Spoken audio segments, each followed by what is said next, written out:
All right, what's up, guys? Let's get this started. Okay, so I haven't made a video in a while. I got a few questions on YouTube. I'm actually just gonna do a Q&A. I don't do this often, but I'm not gonna get into the Facebook ones. I'll wait for those. I got a bunch of more in Facebook, but anyways, let's get into some of the ones I got on YouTube. All right, Rahil Ahmed. Okay, as an example, you search for painters. So do you think there are some business categories are more popular and often look for SEO expert? And we can start from those types of business people first, like carpenter, lawyers, jewelers, etc. Is there any suggestion which kind of business persons have highest conversion rate? I don't know what the fuck I just read. I think what you're asking me, man, is which businesses are easier to target with SEO, right? And to answer that question, I wouldn't go about it in that way. Which businesses are easier to target with SEO? I would go about it in the way of which businesses can I provide more value for? Okay. So let me give an example because that can be sounding like, very wooey. By providing value, I mean, what do you have experience in ranking and being able to actually get calls for at least rankings and searches for in the past, right? So I would start there. Industries that you have ranked for before and you know you can do it. For example, you placed carpenter right next to lawyers. That's a whole world difference, like a whole world difference. Like it's not, we think of it as just like, keyword and research and, AdWords, and then we're going to create like campaigns and the procedure is the same, but the business structure is completely different, right? A carpenter, ranking a carpenter for a medium-sized city is easier than ranking a lawyer for a low competition city, right? You're going to need networks. You're going to need more power, more knowledge, more things in place, more systems in place to rank a lawyer. Not to mention the things you have to be wary of when you work with a lawyer is completely different than a carpenter.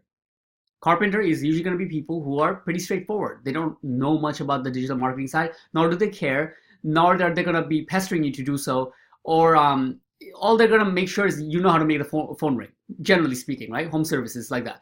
Lawyer, on the other hand, I don't have experience pitching to lawyer, but from what I hear from some of the friends I have who do pitch to lawyers and chiropractors, I hear them getting sued. I actually came across, I actually have a friend who I talked to who's in the procedure of getting sued by a chiropractor because he made a email on behalf of him to do outreach for SEO. He just made an email, he didn't think about it too much, and he's going to use that email to do outreach. And that person got so pissed off that, hey, you made an email in my name without asking me. This is breaching the contract. That kind of shit you don't run into when you're working with carpenters. You get it? So that's an example I'm showing you that how it differs when you work in certain industry. Don't just look at them as like, different words in the Google keyword planner or like, just a title of category and everything else is the same. There's dynamics that change a lot depending on what industry you work with. So I wouldn't go about it with thinking which industry statistically is the easy, like, would accept SEO more. I would go about it from which industry can I provide more value from and I feel comfortable working with, right? I just gave an example that isn't a comfort. Let's give an example with providing actual results, right? So if I woke up today and I'm like, okay, which industry can I provide more value for, right? Obviously, the first thing is going to be SEO, for roofing, right? Because that's what I have case studies for. This is what I can sell more easily because I can show the roofer more roofers that I'm working with and what kind of results I'm getting for them. So, I have an advantage, right? I would start there. Where do you have an advantage? I have an advantage with roofers because I'm working with roofers for some time. If you are not working with anybody, you're just a beginner, your advantage could be as simple as you feel comfortable working with them, right?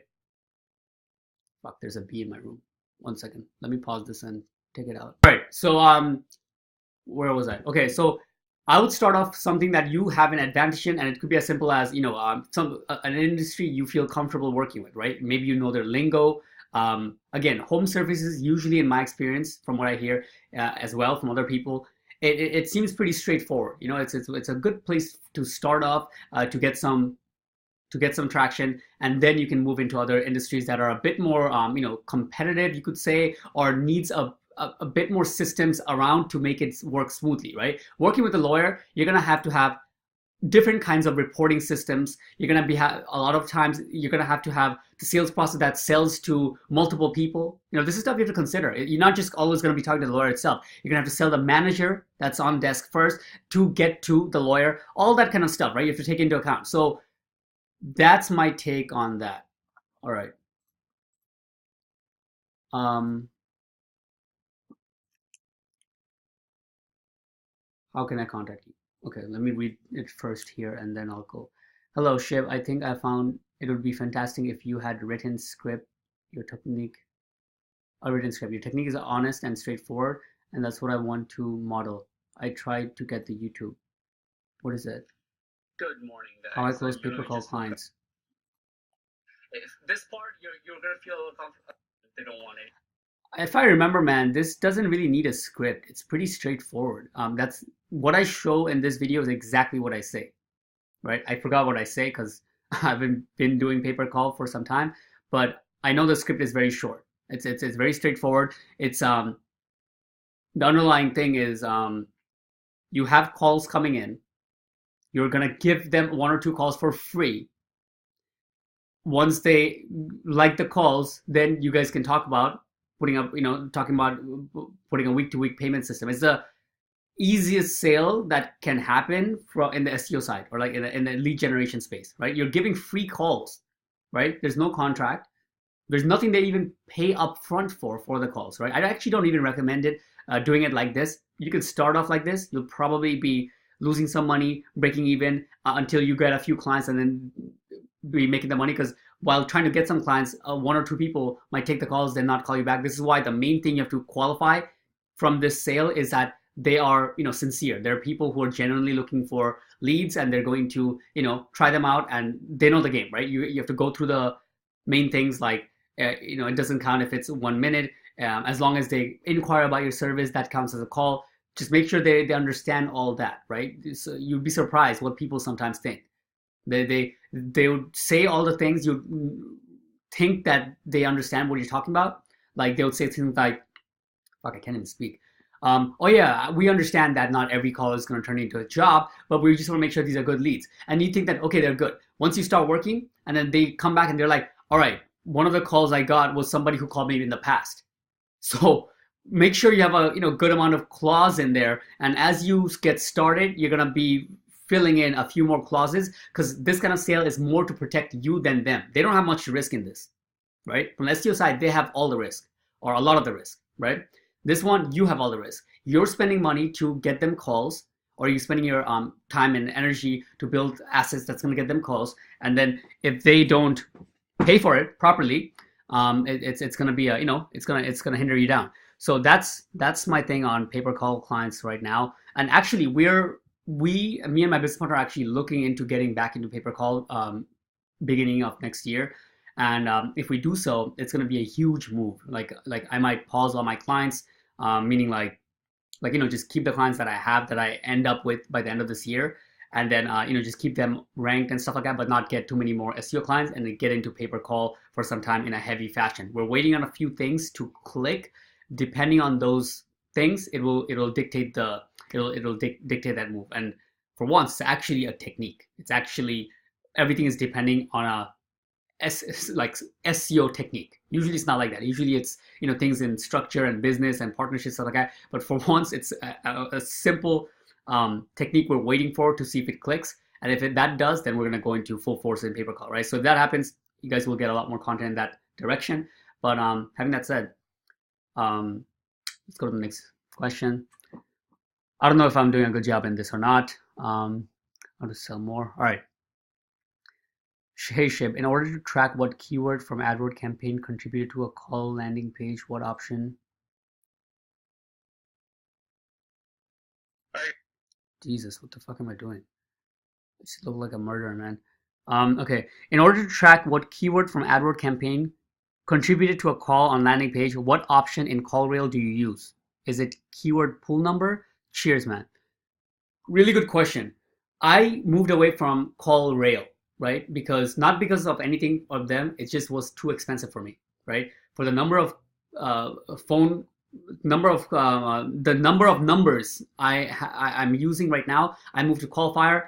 I slightly regret it. Qualifier sucks. I hate their platform. Their functionality sucks. Um, I just really hate them, man. Like I've been thinking about moving back to something else. CallRail is probably the best you can use, especially if you're using like only for SEO clients. I don't see any reasons for not using them. I have over like 30 or 40 numbers. So my bill for CallFire right now is about $200 a month. If I was in CallRail, I think it would be like close to $300 to $500 a month, right? But anyways, having that said, let me actually answer your question.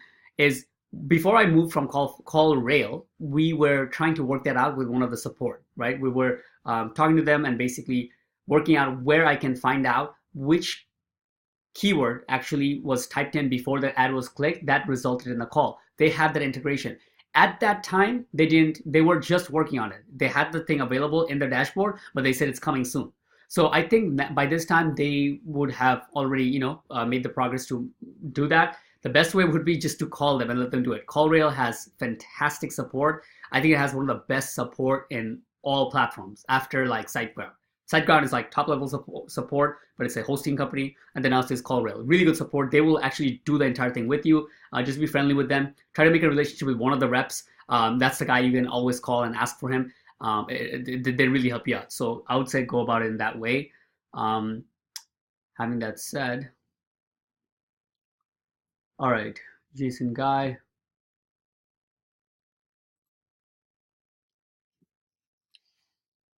How do you calculate lead price? What is this about? How I build my pay-per-call clients? Just go to Home Advisor. Go to Home Advisor and find out how they are calculating lead price and charge a little bit more than they charge. Here, let me show you. And pause this and get that up. All right, so I got the URL. Open a new tab. Take a look at the URL, and go to it. Okay. The first time you go to this URL that I might put in the description. If not, then try to, see it and write it out in your browser. The first time you're gonna go to this URL, it's not gonna work for some reason. But just refresh the page, and you'll come to a page that looks like.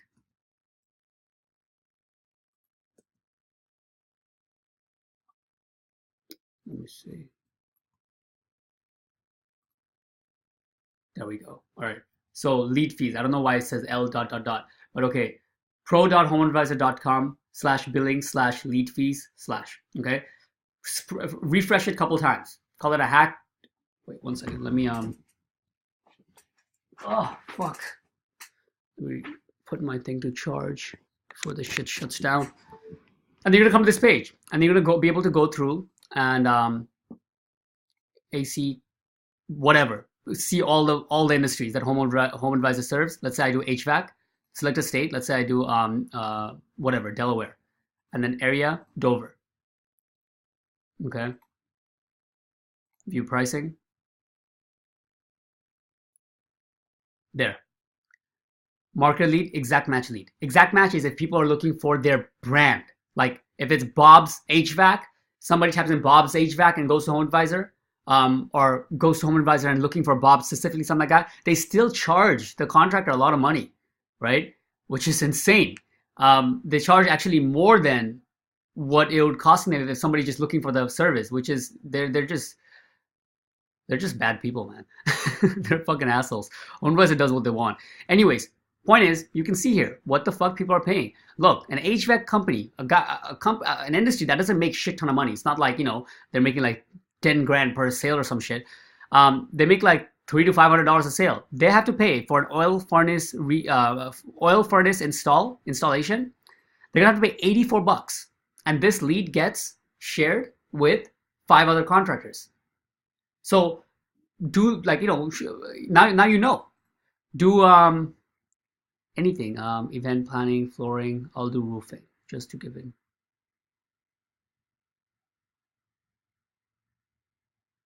I forgot my alphabets, guys. It's okay. All right.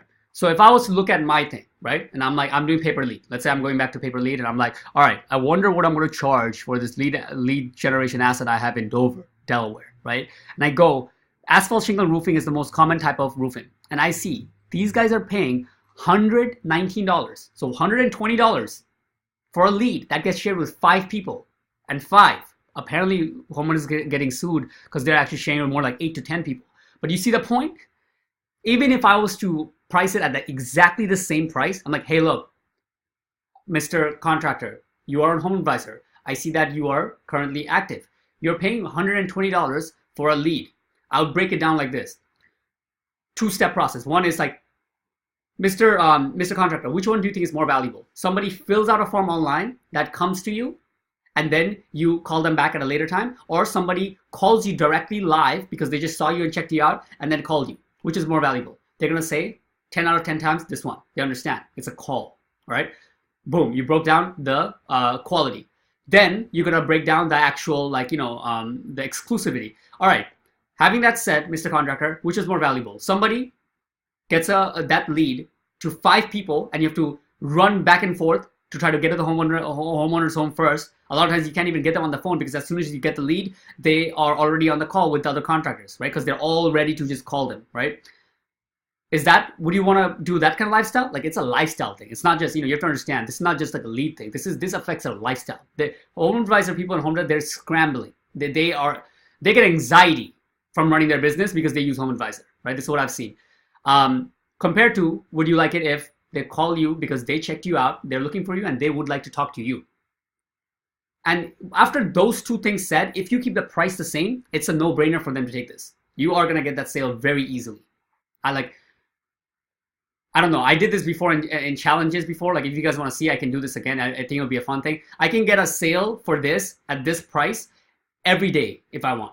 Every day within 2 to 3 hours, I can get the sale. I can call a random place and I can pull up the prices from this tool right here, and I can get a sale within 2 to 3 hours. 100% sure. There's no way you can't get the sale. Okay, so that's how I would do that. Where was I? Great video, congrats. Is this video about an email in the pipeline? Great video. Is that email about the email in the pipeline? Would love to see it. Sorry guys, I forgot what I make these videos about, to be honest. My titles don't do justice. Sending long SEO proposals. Great video, congrats. Is that video about the email in the pipeline? I'm sorry, man. I don't remember, and I can't take my time to watch this right now. The whole video is 5 minutes long. I think what you're talking about is sending SEO long SEO proposals. Is it an email in the pipeline? It's not any pipeline. It's just basically like the fact that after somebody got my video audit and they're interested and they would like to hear more, and they're at least replying and asking more questions, I basically get into it. I'm like, hey, look, I'm going to show you the entire campaign. And basically I send them like about a 15 to 20-minute video that gives an overlook of what is going to be happening behind the scenes for the campaign. Most people don't explain this. Most people, most contractors, most people you pitch to have never gotten a pitch that actually generally tells them what you're going to do. There's all kinds of bells and whistles. People do so much bells and whistles, they don't even tell them what they're doing. Not that you have to. I'm not saying like, they're doing a bad job or something like that. I'm just saying they just don't get that pitch. It's a new angle, more or less, right? It takes a lot of energy, so it's not as sustainable as other pitches. Like, I see bigger companies, they're doing their pitch, and it's more like, it's very easy to sculpt because it's the same thing they go over and over again. Things they have done, how big their company is, how long they have been in business. It's the same thing they show every time, and then they go for the close, right? A lot more sustainable or scalable, right? It doesn't take much of your time. It's the same script. This kind of SEO proposal I sent is long. It's very custom, a lot more custom than the video audit, and it takes about like 2 to 3 hours to put together. It's very intensive. If you're getting more than 4 or 5 people reaching out to you per week, wanting to hear more for your services, this is not sustainable. You'd have to shift away. But I still don't have 4 or 5 people reaching out to me asking for my services. I'm not there yet. So it still works out. So if I wanted to send a long SEO proposal to every single person that reaches out to me and just wants to hear more, I could do it. It's going to take 2 to 3 hours of my time and really put it together. But it would be fine because I'd really give them a good run for their, they would, at the very least, they would get the feeling like, holy shit, this guy really put a damn lot of work on this, right? And this is for free. So I wonder what they'll do when they actually hire them. That's the effect that this kind of long SEO proposal has. So I don't know if that answers your question, man, but that's that. All right, I'm gonna try to cut the video. It's almost 20 minutes. Um, I don't know if I answered these questions. All right, guys. Today I'm gonna share. Shit, man. Like, I'm sorry, guys. I don't know. Like, I didn't even know there's this many questions coming out. All right, maybe I'll extend it. I don't know if you guys, if you please let me know if you like this kind of video. If you do, then I'll make these kind of videos and I'll answer more questions. I can do this. Answering videos like video questions like this is fine. I actually not minding it. Like, I'm enjoying this, going through and just answering questions. But every time you guys message me to go back and answer it like on a timely fashion, it's kind of not won't happen as easily because I don't even visit my YouTube channel as often nowadays, right? Maybe on Sundays in the morning, like I'm chilling right now, I'll just do this, right? It's kind of goes hand in hand with the after breakfast or something you could say. Anyways, okay, let's get into it. How do you handle web design? If client's website is a bad theme, what do you do? Okay, so it's general rule, all my clients is going to be WordPress, right? I don't know how to use anything else. So you use WordPress. I have my guy for websites. I'll charge them a very low fee for website, anywhere from like 500 to 750. Before I do it for free, if it's a client that's, if they're paying more than $1,200 to $1,500 for the campaign, I'll do the website for free. But nowadays, I charge for the website. Not only does that help with getting more money to pay my website guy, but it lets them know that things are going to be a bit more delayed, and they accept it because their website sucks. Right? You put it on them. You don't take it on you. You don't rush like, okay, we have to fix the website and then we're going to start the campaign and stuff. You put it on them like, hey, your website sucks. We have to fix it and we have to transfer it to WordPress because this is the standard mark, right? Just explain that to them and then boom, that's done. That's number one. I only use WordPress and I have a guy who does my websites. He's a guy from my country and he's really good and he does everything, right? Whether it be a small little tweak that I pay him $5-10 for, or it'd be a whole website which he charges around $200 to $300 for. Okay, so that's that. And I'd recommend to do it like that. Have one designated guy who's fucking good, who's a ninja at that shit, and then give him all your work, right? He'll love you for it.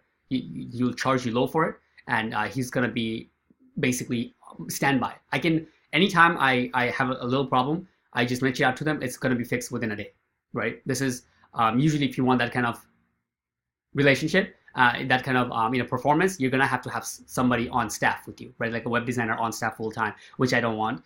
But it works out because he knows I give him all my work, right? All right. Okay, you had a bunch of questions. Hey, I was doing some prospecting yesterday and thought of what if we could get on a Skype call and invite. With Skype calls and stuff like that, guys, just send me an email, right? It's shibgac@gmail.com. Just send me an email and we can get on a call. That's fine. I don't mind it. It's just that I don't like to put my email every time here. Then I get solicited. Like since the last time I put my emails, I started getting spam emails in my main email, right? So I hate that, right? I have a normal email for all that. That's why whenever I opt into stuff, I use my normal email, but not the email that I use for everyday work and business and everything like that. Because I don't like getting spammed in my business email, so I don't put it here. But if you're watching this video and watched it till 23 minutes, I think you're fine. I can trust you. It's shibgac@gmail.com. All right. How can I start doing local SEO if I don't have experience? I have tried Upwork, but I'm not getting a single client from it. I got a client in Reddit and I made $170. I made a good advice consulting for this business. Right now I'm thinking about joining Facebook groups, helping out people. It's a loaded question, man. How can I start SEO if I don't have experience? You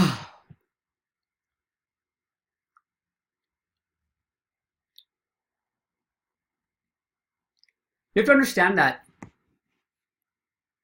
your skill level dictates. A lot of times your skill level, your skill, and what you're willing to do dictates how to get started. I'll give an example. Let's say you know SEO, but you never was an agency. You worked at a big company and you're really good at SEO. Now you want to start your own business. Are you going to have an easy time? Hell fucking no.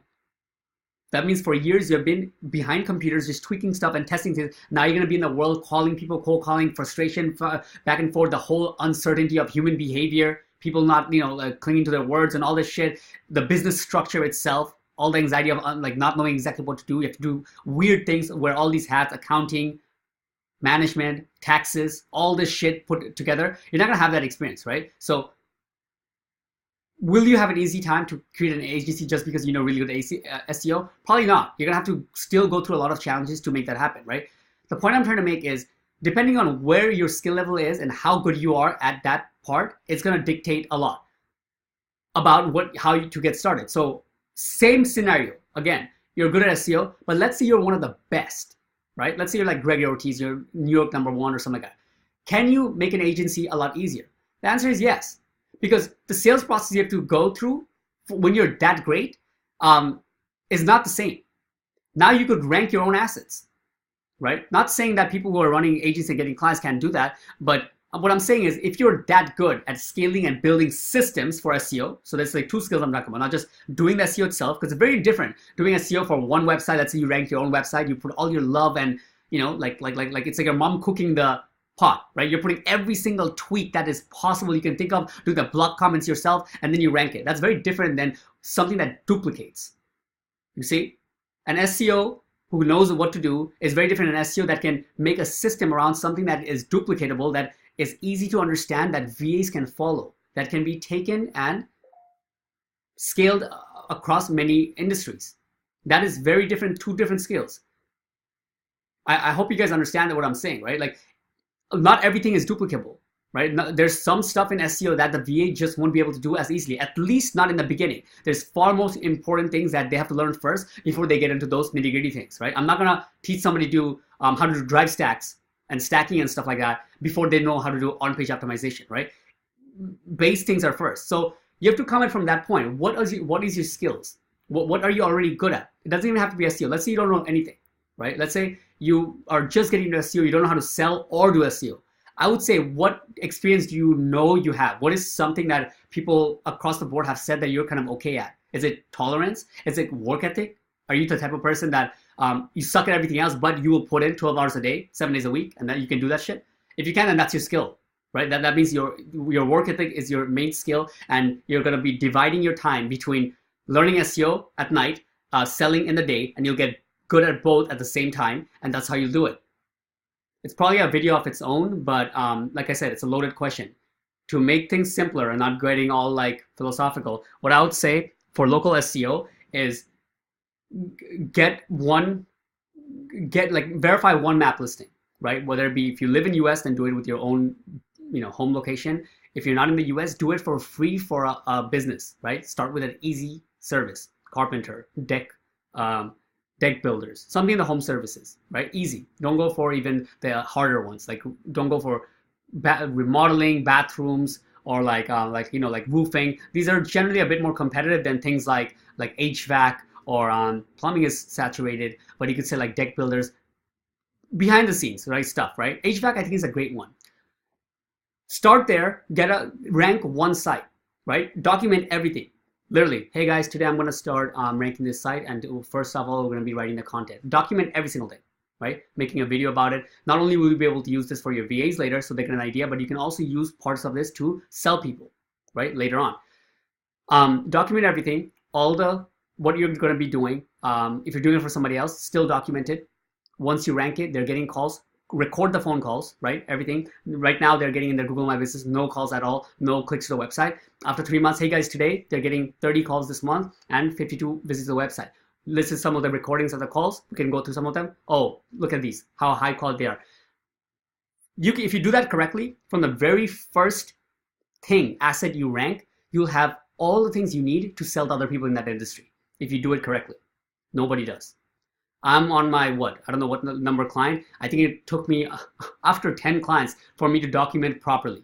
Because in the beginning, I started ranking stuff. I didn't even forget documenting. I didn't even know what I was doing myself, right? I was just looking at different parts and doing whatever I could throw at the site, and then it ranked. I'm like, holy shit, it ranked. What did I do though? Then I went back and tried it again and tried to kind of remember the steps and stuff this time. So it's a chicken or egg situation in a way. If you're just starting out, it's like you don't believe in the process enough to document it, because you think whatever you're going to do is not going to be something that valuable, so you're just going to go for it. But in my experience, it is. If you're following steps properly from the community we have around us, it's actually pretty good, right? People do share a lot of strategies, more than they need to. This is me being frank about the industry, right? Itself, the SEO community is an awesome industry. People share a lot of the techniques. Not everybody shares everything, obviously. It's lacking in the business side. Not enough people share about actually starting a business, how to sell, how to organize and teach VAs. That stuff is not there. But from the SEO side itself, it's pretty open, right? A lot of people share stuff. If you follow your steps properly, you're likely that you're going to get good results for a low competition, decent city. So that's how I would start. Rank one site first, document everything, do it for yourself or for somebody else for free or very low payment, just so you don't have to wait and you just get into it right away. And then you can use your experience and the results you got for that to sell other people and grow in that direction. All right. I'll leave it at that, guys. It's 30 minutes. Hope you guys like this. If you like this video, especially if you watch it till now, let me know. I mean, actually, if you watched it till now, like in the very end, you can comment or message me on Facebook with the code 5432, and I will give you a 15-minute personal consultation. Anybody who watch it to the end here, just message me with this code number, and I'll schedule like a 15-minute little talk with me personally, and I'll help you out with wherever you're at. Okay, so I'll do that out there just to get things a little bit more excited. All right, peace.